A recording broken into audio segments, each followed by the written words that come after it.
Torah, Parashah 17, Yitro, Jethro, Exodus chapter 18, verse 1 to chapter 20, verse 23. This is for Shabbat, this coming weekend, February 10th and 11th. Shabbat Shalom. Chapter 18. Now Yitro, the priest of Midian, Moshe's father-in-law, heard about all that God had done for Moshe and for Israel his people, how Adonai had brought Israel out of Egypt. After Moshe had sent away his wife Zipporah and her 2 sons, Yitro, Moshe's father-in-law, had taken them back. The name of the one son was Gershom, a foreigner there. For Moshe had said, I have been a foreigner in a foreign land.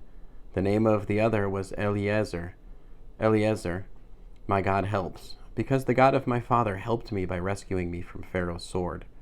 Yitro, Moshe's father-in-law, brought Moshe's sons and wife to him in the desert where he was encamped, at the mountain of God. He sent word to Moshe, I, your father-in-law, Yitro, am coming to you with your wife and her 2 sons. Moshe went out to meet his father-in-law, prostrated himself, and kissed him. Then, after inquiring of each other's welfare, they entered the tent. Moshe told his father-in-law all that Adonai had done to Pharaoh and the Egyptians for Israel's sake, all the hardships they had suffered while traveling, and how Adonai had rescued them. Yitro rejoiced over all the good that Adonai had done for Israel by rescuing them from the Egyptians. Yitro said, Blessed be Adonai, who has rescued you from the Egyptians and from Pharaoh, who has rescued the people from the harsh hand of the Egyptians. Now I know that Adonai is greater than all other gods, because he rescued those who were treated so arrogantly. Yitro, Moshe's father-in-law, brought a burnt offering and sacrifices to God, and Aharon came with all the leaders of Israel to share the meal before God with Moshe's father-in-law. The following day Moshe sat to settle disputes for the people, while the people stood around Moshe from morning till evening. When Moshe's father-in-law saw all that he was doing to the people, he said, What is this that you are doing to the people? Why do you sit there alone with all the people standing around you from morning till evening? Moshe answered his father-in-law, It's because the people come to me seeking God's guidance. Whenever they have a dispute, it comes to me. I judge between one person and another, and I explain to them God's laws and teachings. Moshe's father-in-law said to him, What you are doing isn't good. You will certainly wear yourself out, and not only yourself, but these people here with you as well. It's too much for you. You can't do it alone by yourself. So listen now to what I have to say. I will give you some advice, and God will be with you. You should represent the people before God, and you should bring their cases to God. You should also teach them the laws and the teachings, and show them how to live their lives and what work they should do. But you should choose from among all the people competent men who are God-fearing, honest, and incorruptible to be their leaders, in charge of thousands, hundreds, 50s, and 10s. Normally they will settle the people's disputes. They should bring you the difficult cases, but ordinary matters they should decide themselves. In this way they will make it easier for you and share the load with you. If you do this, and God is directing you to do it, you will be able to endure, and all these people too will arrive at their destination peacefully. Moshe paid attention to his father-in-law's counsel and did everything he said. Moshe chose competent people from all Israel and made them heads over the people, in charge of thousands, hundreds, 50s, and 10s. As a general rule, they settled the people's disputes. The difficult cases they brought to Moshe, but every simple matter they decided themselves. Then Moshe let his father-in-law leave, and he went off to his own country. In the 3rd month after the people of Israel had left the land of Egypt, the same day they came to the Sinai desert. They settled out from Rephidim, and arriving at the Sinai desert, they set up camp in the desert. There in front of the mountain, Israel set up camp. This is chapter 19. Moshe went up to God, and Adonai called to him from the mountain. Here is what you are to say to the household of Yaakov, to tell the people of Israel, You have seen what I did to the Egyptians, and how I carried you on eagle's wings and brought you to myself. Now if you will pay careful attention to what I say, and keep my covenant, then you will be my own treasure from amongst all the peoples, for all the earth is mine. And you will be a kingdom of Kohanim for me, a nation set apart. These are the words you are to speak to the people of Israel. Moshe came, summoned the leaders of the people, and presented them with all these words which Adonai had ordered him to say. All the people answered as one, Everything Adonai has said we will do. Moshe reported the words of the people to Adonai. Adonai said to Moshe, "See, I am coming to you in a thick cloud, so that the people will be able to hear when I speak with you and also to trust in you forever." Moshe had told Adonai what the people had said, so Adonai said to Moshe, "Go to the people today and tomorrow, separate them for me by having them wash their clothing, and prepare for the third day. For on the third day Adonai will come down on Mount Sinai before the eyes of all the people. You are to set limits for the people all around and say, 'Be careful not to go up on the mountain or even touch its base. Whoever touches the mountain will surely be put to death. No hand is to touch him, for he must be stoned or shot by arrows. Neither animal nor human will be allowed to live. When the shofar sounds, they may go up on the mountain." Moshe went down from the mountain to the people and separated the people for God, and they washed their clothing.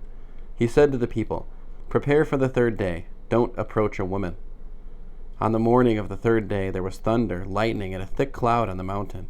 Then a shofar blast sounded so loudly that all the people in the camp trembled. Moshe brought the people out of the camp to meet God.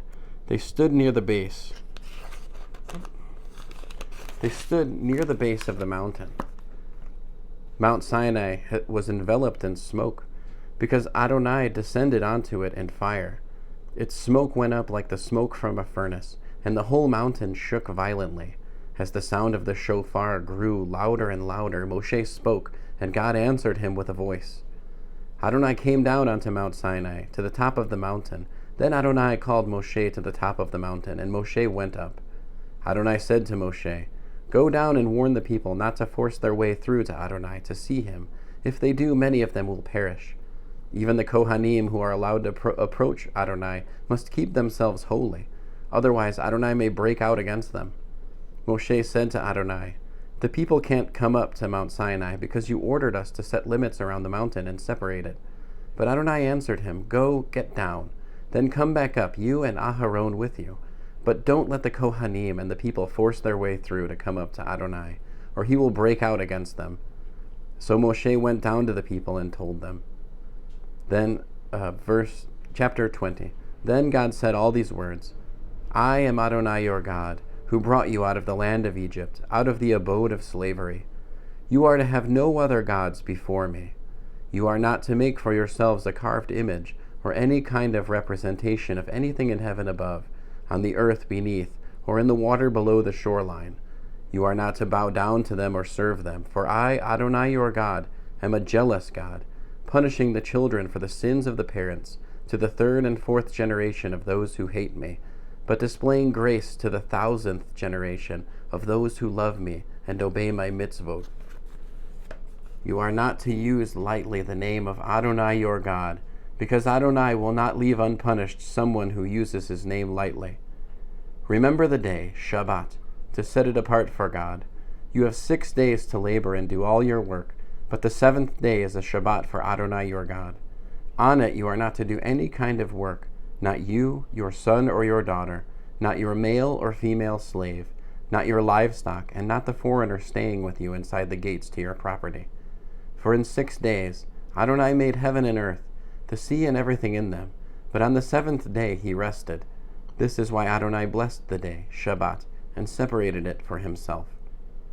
Honor your father and mother, so that you may live long in the land which Adonai your God is giving you. Do not murder. Do not commit adultery. Do not steal. Do not give false evidence against your neighbor. Do not covet your neighbor's house. Do not covet your neighbor's wife, his male or female slave, his ox, his donkey, or anything that belongs to your neighbor. All the people experienced the thunder, the lightning, the sound of the shofar, and the mountain smoking. When the people saw it, they trembled. Standing at a distance, they said to Moshe, "You speak with us, and we will listen, but don't let God speak with us, or we will die." Moshe answered the people, "Don't be afraid, because God has come only to test you and make you fear him, so that you won't commit sins." So the people stood at a distance, but Moshe approached the thick darkness where God was.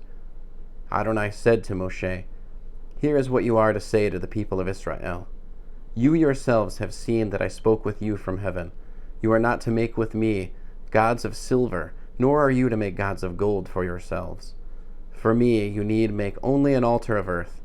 On it you will sacrifice your burnt offerings, peace offerings, sheep, goats, and cattle. In every place where I cause my name to be mentioned, I will come to you and bless you. If you do make me an altar of stone, you are not to build it of cut stones, for if you use a tool on it, you profane it. Likewise, you are not to use steps to go up to my altar, so that you won't be indecently uncovered. That concludes the Torah portion, Yitro, for this week.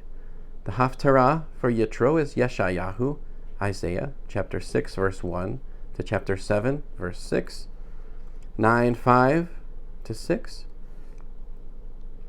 And the Sephardic is the 13. The Barit Parashah suggested readings for Yitro are Matityahu, Matthew 5:21 to 30, 15:1 to 11, 19:16 to 30, Mark 7:5 to 15, 10:17 to 31, Luke 18:18 to 30, Acts 6:1 to 7, Romans 2:17 to 29, 7:7 to 12, 13:8 to 10, Ephesians 6:1 to 3, 1 Timothy 3:1 to 14, 2 Timothy chapter 2 verse 2, Titus chapter 1 verse 5 to 9, Messianic Jews, Hebrews 12:18 to 29, Yaakov, James 2:8 to 13, 1 Kepha, 1 Peter 2:9 to 10.